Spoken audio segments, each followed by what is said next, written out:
Hi guys, and welcome back to another video. Slightly different start to this video. I'm doing another voiceover. Shock. I've been doing voiceovers for like the last 3 or 4 bloody videos, but I haven't done a leg voiceover yet. So I thought I would go into, a little bit more detail, explain to you exactly what I am doing, and give you a little bit of an insight. And hopefully you can, implement it into your own split, your own kind of lifestyle, and hopefully you can take something from it. So I hope all is well, guys. This was a terrible session for me, I'll be honest with you. What I always want to showcase to you guys is, you're never going to always have good days. A lot of YouTubers, a lot of people online, only showcase the good stuff. But I want to showcase you, the reality of things because, there are sessions where, I get upset, I cry like this one. There's going to be sessions which are amazing, but I just want to showcase that there is, both sides of things, not because I'm a YouTuber and, oh man, your workouts must be sick, bro. It's never that, It's never that. So, first exercise was a Cybex hack.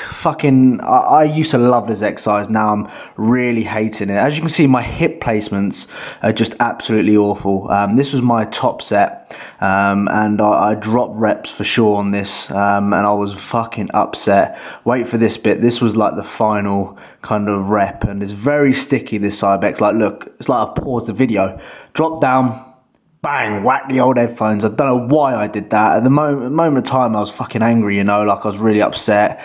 Like, I live and, I sit here at night and sometimes think about that fucking Cybex hack the next day.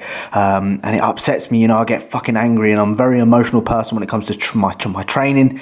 I used to be like this when I played football as well. I used to cry when I get angry. We've all done it before. So, it started off really bad, and I thought, let's hope the pendulum gets a little bit better. So warming up on the pendulum, I always take my time warming up, ensuring, everything's moving okay, finding what, foot placement I like, which is comfortable for me on that particular day, because it always changes based upon, if I'm injured or stuff like that. So whacked on 75 kilos, not crazy amounts, but I do this, twice a week. So I'm trying to beat logbook numbers from this exact rotation from last time. I got a little bit heavier on my other rotation because the exercise I'm doing now is first, but chatting a load of shit there. My goal here is, full knee flexion, I should say, not extension, full knee flexion. A lot of people miss out some depth on this, and it's really, really important. Here, obviously, I know I was struggling. I was like, wow, this is not moving as well. And as you can see, zooming here, shaking my head. Fucking disappointed, George. Sort your nut out. And here, trying my best. Nope. Dropped 2 reps on here. Headphones gone again. I'm surprised they actually didn't break. Fair play to the Beats. For people that ask me, George, what headphones I use the Beats Solo Freeze. Yes, I didn't want to break them. But this was my back off set, and I actually got a rep up here, which pisses me off, because one thing since I've implemented, cardio, I've been doing cardio twice a week. I've been getting leaner. I've been actually getting fitter. And what I found is from my, my higher rep range work, I've been getting progressively better in that 12 to 15 rep range, where usually I'd fatigue due to, probably fitness. So my biggest advice, here we go, if I can keep saying that word too, is implement some sort of cardio, whether you're in a surplus or deficit for sure, because remember, your heart is the most important muscle in our body, which a lot of people neglect, especially in a surplus. So I moved on to, a single leg press, which AJ, the first ever time I did this was when I went up with AJ. Really good for hitting those hamstring, the glutes, adductors, really, really good. AJ told me his biggest advice, here we go, it is to stay locked in. You need to really kind of stay locked in within this movement, because it can be dangerous. You can pull a muscle quite easily by doing this single legged. You can fuck your leg up, snap your leg in half. I've seen some people do some mad stuff on a leg press. So you need to stay locked in and tight. As you saw as well, full range of motion. Everything I do is full range of motion. Then we moved on to like a Bulgarian split squat, or split squat, or I don't know, Smith lunge, whatever you want to call it. And what I use here is the bench. Like you see, a lot of individuals, they don't use the bench. They just use, kind of just a normal setup. And what the bench does, it allows you to get a deeper range of motion. And every single time I do this movement, my glutes in the morning are fucking tight as anything. Feels like I've been bummed throughout the night. I wake up and think, oh my God, what has happened here? Very, very, very good exercise, which I would recommend. We moved on to like some single-legged shit, really boring, so I'm going to pretty much finish this voiceover here, but single-legged leg stuff, fantastic if you have an imbalance, like myself. I used to play football when I was younger, so I know I was very left-footed, very one-sided, and one side of my leg is more developed than the other, just because of that reason. So individual stuff as well, which I think is fantastic. It allows you, connect a little bit more to what exactly you are doing, especially your weaknesses as well, and overall it was a shit session, and I cried, I had a nosebleed, and I nearly broke my headphones. So not a good start, but hopefully you enjoy this vlog, guys. Sit back, relax, and enjoy. And if you can like the video, really would appreciate it. Bye. So that was a really shit session. Like, I don't know, I'm very emotional when it comes to training. I've always been like that when I was a kid. When I used to play football, I used to, when I was upset or when I was angry, I just used to cry, standard. I do it now, 8 years later, after playing football. I still cry, I still get very angry. I'm just very emotional. When things don't go my way, I get quite upset. So be prepared for a lot of fucking crying on this prep. Like, it's 3 weeks into it and I'm crying already, which is fantastic. But yeah, like I said, man, I've cried before on this channel, and it's the hack squat as well. The hack squat always makes me cry. It always makes me upset. So fuck the hack squat is what I say. I've done it before, and literally in the comment section, there are supportive people, which I obviously always appreciate. But there's some twats, some twat. Why you gotta be a twat for? It's just, that's the internet for you. Everyone's a bit of a twat on the internet. Yeah, last time I bloody posted me crying, everyone's like, you're crying over your training, you're a fucking pussy, you're a fucking this, you're a fucking that. So there's no point me showing you again, because you've already seen it, and people fucking, take the piss and stuff like that. And I just can't be bothered. Sometimes you just can't be bothered to deal with it. Like, especially on prep, you just can't be bothered to deal with that shit. So yeah, brush that over. Like I said, I'm very emotionally attached to training. I live and breathe this shit. I always think about it. Like that hat squat today, I was thinking about, last week when I last did it, I'm thinking, right, woke up this morning, I'm thinking, fuck me, I'm gonna fucking smash that hack squat, I'm gonna kill it. And it don't go your way, I just get very frustrated. I know there's someone out there right now that is associating and can relate to what I've pretty much said. I always get upset. It's just how it is. Be prepared for a load of crying on this prep, which should be fantastic. Like I said, I'll showcase it, no bullshit around here, keep it real. I mean, a lot of people don't really showcase that kind of side of this journey, this lifestyle, but there's one person, or there's a few people out there that are in the same position as me. So you're not the only ones. If you had a little cry over your training, it does happen. But yeah, I'm very passionate. I've always been like that when I used to play football, always been like that, when I've been training and stuff like that.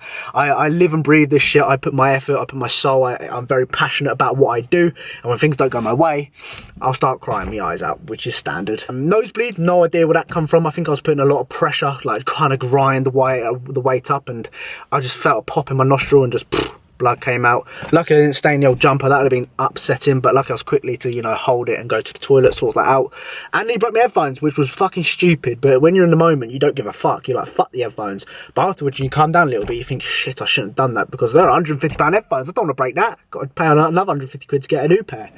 But yeah, poor session. Keep your head up, Georgie boy. You got this, son. You fucking got this. But 2 minutes of me chatting shit and being upset and stuff like that. I'm sure you don't want to hear that. But yeah, I cry. I love a good old cry. I just don't really showcase it too much.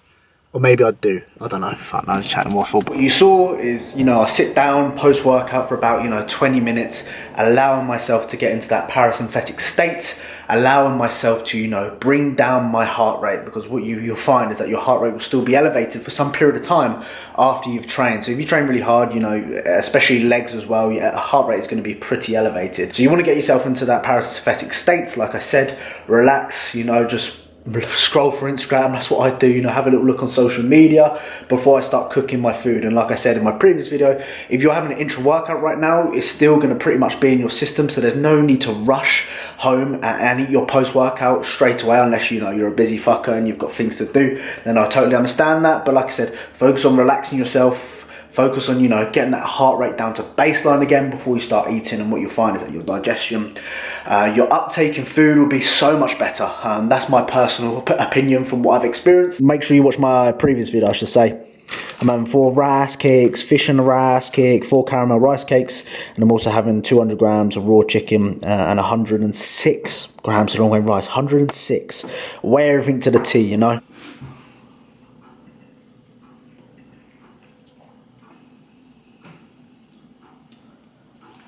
So I'm thinking of doing like a bodybuilding food shop, or for a contest prep, or a shred. You know, there's clickbait titles which people do, but a few little bits I stocked up from the old shop from Asda. I don't shop, you know, once a week. I shop, you know, every other day, and I kind of pick up what I need. So this is what I needed. This came to like £13. It's quite expensive, to be fair. Got some sliced chicken. The reason I get sliced chicken is because I just don't like touching it. You know, I don't like cutting meat. This thing is just, oh, it's all butters when you touch it and that. Not for me. So cut, just easy, plop, plop, plop, good to go. Wash your hands, boom. Eggs, medium eggs, having medium eggs. I did check, but just in case, because, you know, I went for a walk. Did I smash any? No. Good. Asparagus as usual. This is expensive. £1.75 for one of these. I go through one every single day, which is terrible. Some callow, lightly salted rice cakes. I'm gonna have a rice cake. Some happy eggs, quick and easy liquid egg whites. These were £2 in Asda. They've gone out to £3 now, which is annoying, but I mean, pound's a pound. And some long grain rice. I've been, you know, trying to get those taste buds moving a bit whilst being in prep. Compared to, like, you know, Asda's own or Tesco's own, which I'm normally used to, I thought I'd get the old classic Uncle Ben. So got a bit of long grain rice here. Taste pang when you're on prep. So yeah, that's what I stocked up on. If you want me to do a full day, not full day of eating, I've already done that. You want to see a full food shop, let us know and I'll do it. So we have a new low of this prep, 162 3/4, 73.8 pounds, 73.8 kg, and 11 stone 8. Morning guys, the 10th of February. I don't know what date it is, but cooking up my breakfast at 9:30 in the morning. This cumin, I used to say cumin on your eggs is pang. All you need to do is just bit of that. Done some research as well for cumin. There's quite a lot of health benefits as well, believe it or not, according to the old Google. So try it. Nice little bit of flavour for the old eggs and egg whites, especially if they're fucking boring like mine. So I don't really know where this vlog is going, if I'm honest with you. It's been quite a lonely weekend for me. Ain't really done much, you know. Been working. A lot of people are like, you don't fucking work, go get a proper job. Been working, been doing stuff. I'm just keeping my mind busy, you know, I'm prepping stuff like that. Walking as well. A lot of people forget, you know, I've got to do 10,000 steps. That's like 2-mile walk each day. You've got to do that every day. So being proactive, or productive, I should say. My steps, listening to podcasts, etc. Find that very helpful. Look, there's actually a child in this car, sat on her own. She must be about 4, and she just sat in a car on her own. That's sick. Is that a child? That is a child. Wow, fantastic. Milton Keynes for you. I'm at Atlas. I've got a push session today. I'm not really sure how much stuff I'm gonna get whilst training, because I just want to, you know, focus. And sometimes a lot of people forget, because, you know, you watch these videos, you don't really understand what goes behind the scenes, like setting up the camera and stuff like that can be fucking a ball ache sometimes. You just want to focus on the session. I'm sure many, you know, people that make videos and stuff like that understand that kind of lifestyle. So I don't know how much I'll get of it. I'll try and get some bits and bobs. I really want to focus on my session, especially after yesterday. I don't know nosebleeds, don't crying, don't this, don't smash any headphones. The headphones are they're still in good tact. They're still working, which is fantastic. So I'm actually going to get pre-workout. I don't normally have pre-workouts, and my advice when it comes to pre-workouts is use them when you need them, because what a lot of individuals do, including myself, is I'll fucking rinse them, you know, 4 or 5 times a week. Boom, pre-workout here, pre-workout there, when actually I don't really need it. And especially when I'm in prep right now, I don't want to be using my stims too early, and that's what it goes by, you know, using your tools too early. Caffeine, stims, pre-workouts, they are tools. And when it comes to, you know, being me 3 weeks out, I'm going to need those kind of tools. When I'm like, you know, 26 weeks out or 27 weeks out right now, I don't necessarily need to use them as much, because my energy levels are still quite good. I'm not really, you know, in the gutters. I'm not skinny or anything like that. Well, I am skinny, but I'm not that skinny yet. So I don't need to use my tools as early. So pre-workouts, I normally stick to coffees, but you know what? They do some good pre-workouts in here, so I'm going to fucking neck some and fucking get off me tits.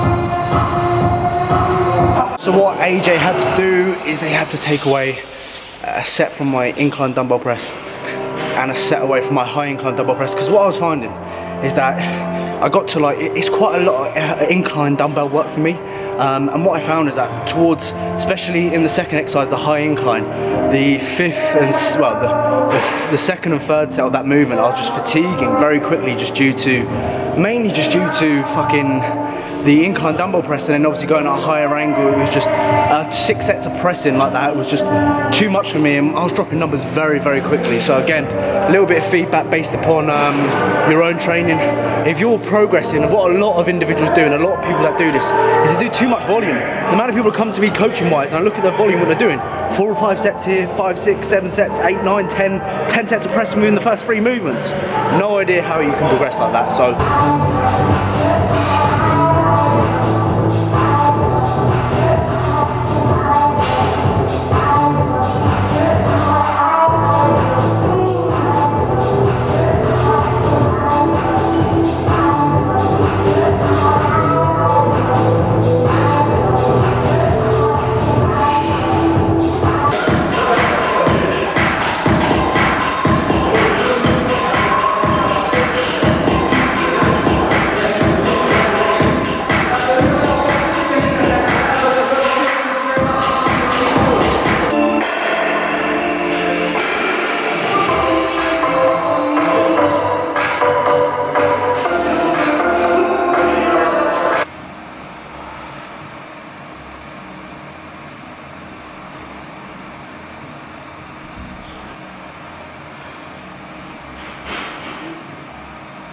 I'm curling up in a ball with my best friend, Yago, whatever his name is, best friend.